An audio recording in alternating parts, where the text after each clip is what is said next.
evening, everyone. Happy Pride to all.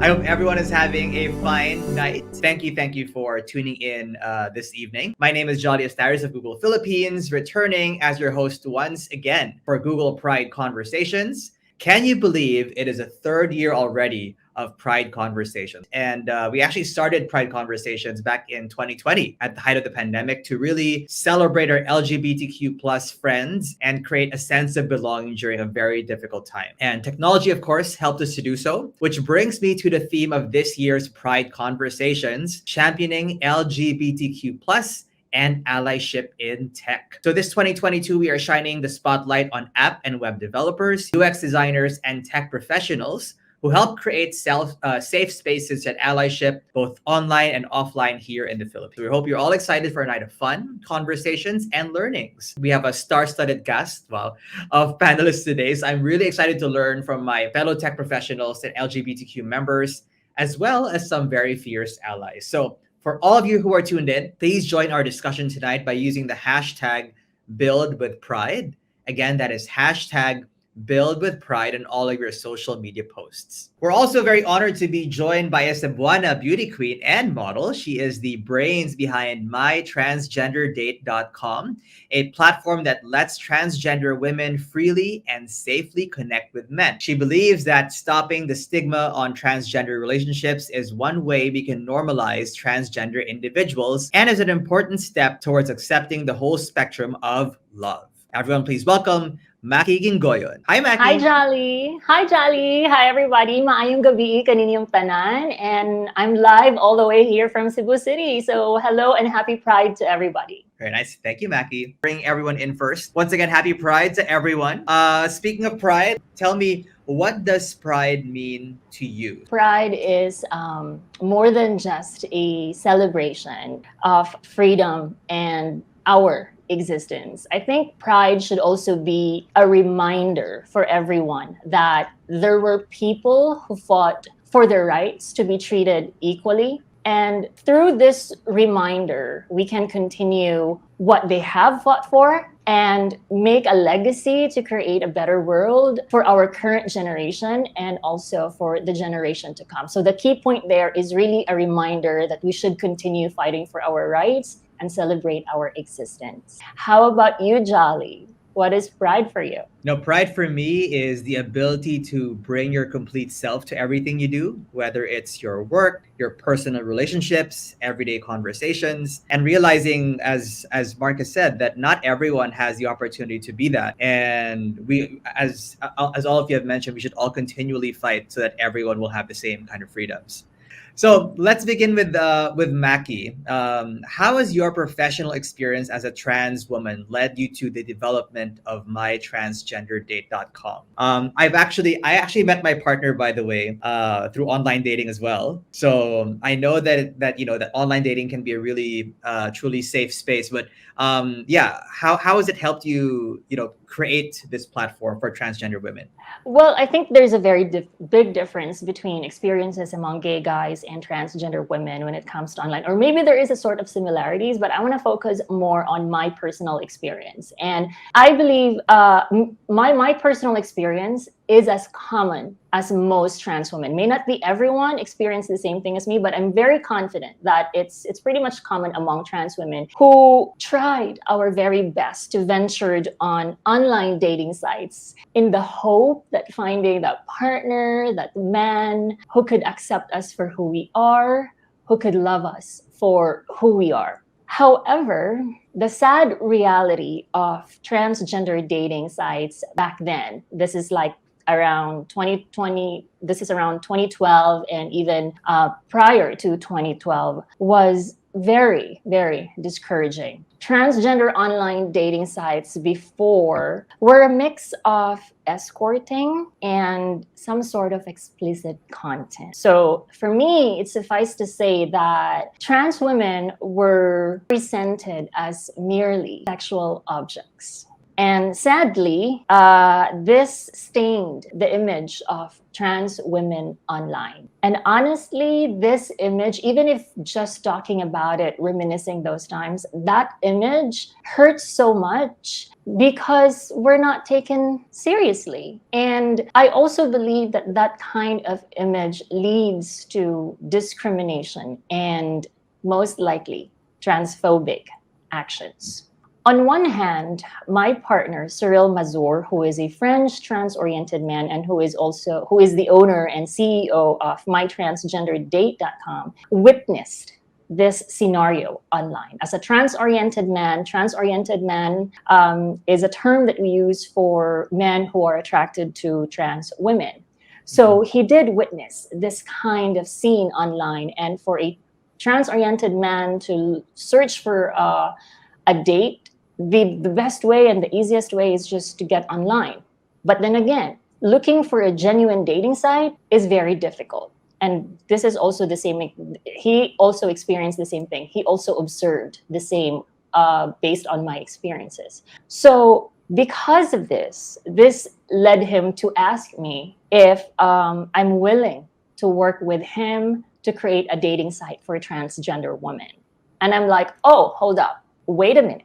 I have this very specific experience where we are being sexually fetishized. We are seen as sexual object. So I was reluctant. I was super hesitant to be part of this game because as a trans woman, I don't want to get involved in a project that may contribute to the stain that has been long imprinted by online dating sites. So I was like, no, I'm not really sure if I am going to join you on this. However, he assured me that it's going to be a completely different dating site. It's going to be clean, decent, and I'm like, okay, I'm going to join you with this, but in one condition, I will have to co-create the dating site. In this way, I can assure myself and I can assure what project I am into to be really a clean, decent dating site for my trans sisters and for myself and for the trans women who are looking for men.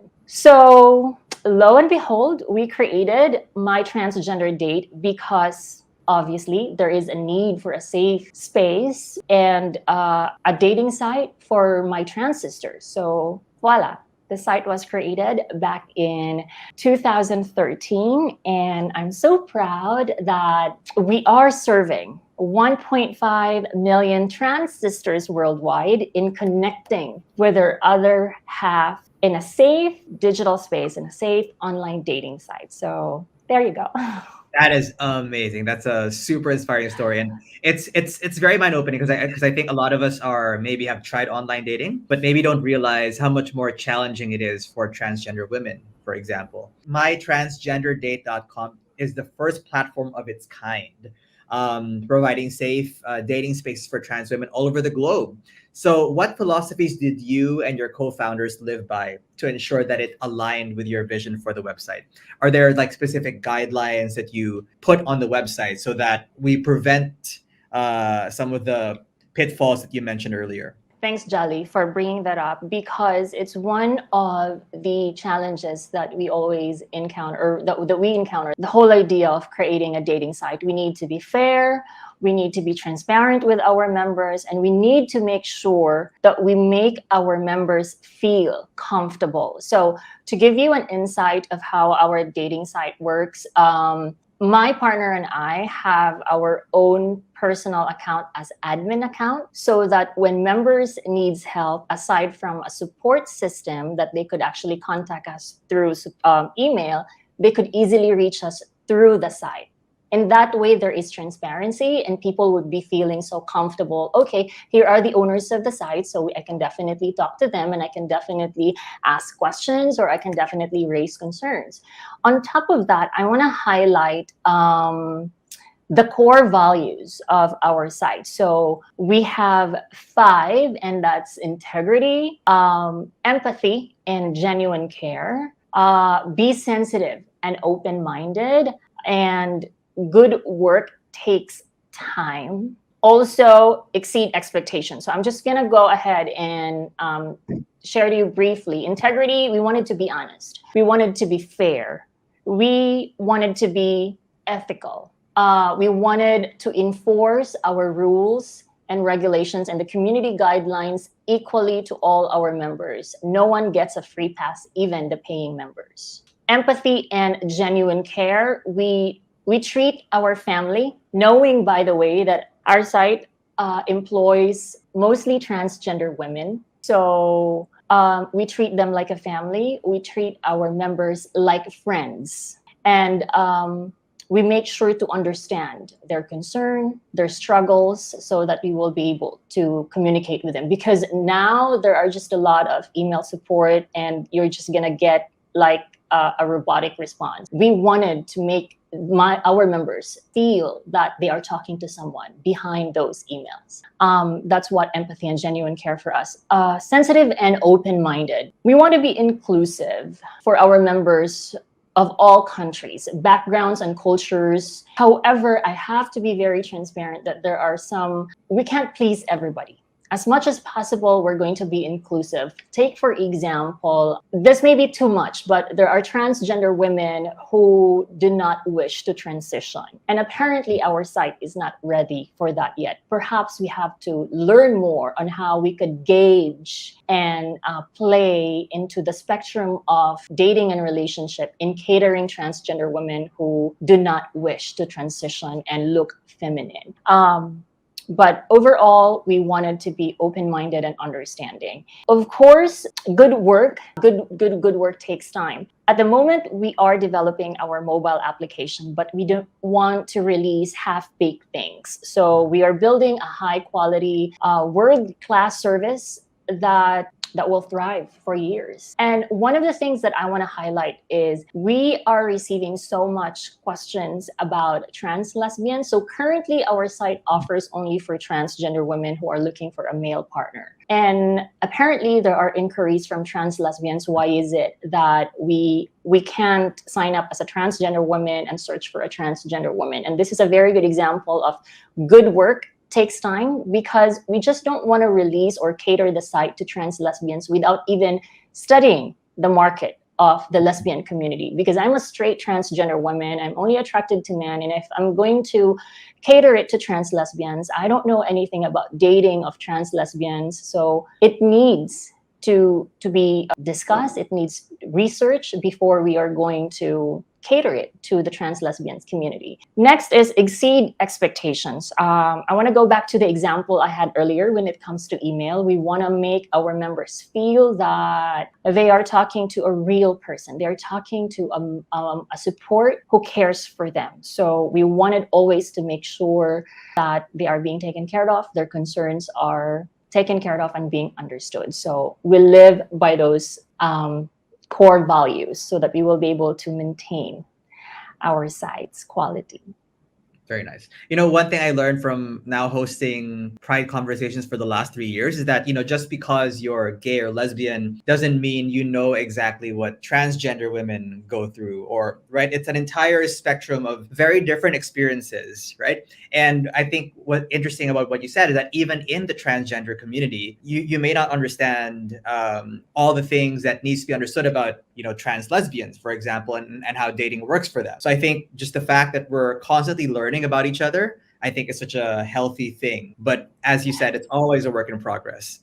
Jolly, I have to add something about it, because we know for a fact how lack of education when it comes to SOGI Yes. towards Filipino community. So even SOGI alone is so difficult to penetrate or to explain it to everybody. I'm just hoping that we could penetrate the educational or probably add it to the curriculum so that people would understand, or even younger people could understand. The reason why I'm discussing about this, because even in our site, there are those who are so confused that they actually refer themselves as a gay guy, or they refer themselves as a transgender woman, and it's showing otherwise. Although I cannot really tell them that you are a transgender woman or you are a gay guy, because you're the only one who could identify yourself, right? But then it's pretty much obvious that a transgender woman is a transgender woman. But then because of the lack of education, especially when it comes to SOGI, there are really a lot of our trans sisters who are still confused. And good thing is that we always educate them through our email support. So we've got definitions, and we also have terms and definitions on the site, so that in a way we are helping the community. That's 100%. I think there's some chat going on backstage saying that, you know, in Filipino we just call it bakla, but there's such a spectrum when it comes to SOGI, and it's a combination of sexual orientation and gender identity and expression. I remember actually when I came out, I had to educate my mom about that as well, and it'll be good so that, you know, the future generations of kids already know it from the beginning, to actually have that in our educational system. So yeah. So for the rest of you, I guess same question. How do you think we can continue building even more safe spaces online? I think let's start with Maki. For me, I think it's really good if we are going to take advantage of the resources that we have right now. Like, for example, technology to amplify the stories of LGBTIQ community, just like what Tina said earlier, Christina, and invite allies to participate in the discussion. It's not just all about us, you know. We should let this also be their safe space to ask questions that lead to better understanding of our fight. We need to be open to our allies so they will understand us more. The fight to be accepted and not just tolerated and protected by the government through the passing of the SOGI bill. We can take advantage of online spaces just like what Google is doing right now, and for that, thank you Google for hosting this. We can only imagine the number of audience that we can reach if we keep on continuously doing this. These types of events highlights the issue that concern the LGBTIQ plus community. For example, I am bringing to you, for example, the stigma towards trans dating, and I am bringing this to you. Me being invited here again, which I am so grateful, shed some light on the topic that remains taboo up until now, not just in the Philippines. Having a mainstream platform to talk about this is the beginning of normalizing trans dating and probably all other kinds of dating. So yeah, let's talk more about this. Let's do this more often, even after Pride. Can we do that? Please? Of course, all year round, we should do it. So thank you again, big hand again to all of our speakers and to each other for having shared your stories tonight. Tonight's conversations are only part of our Pride Month celebration and our ongoing long-term commitment in supporting the LGBTQ plus community. So together, let's continue our advocacy for inclusivity and allyship. Again, it's been a pleasure to host for you guys tonight. I am Jolly Astaris of Google Philippines. Thank you for tuning in to this year's Pride Conversations and for continuing to celebrate this important month with us. Continue sharing your Pride stories and thoughts on tonight's conversation by using the hashtag #BuildWithPride. Again, that's hashtag #BuildWithPride on all your social media. And with that said, good night, stay safe, and see you again next year.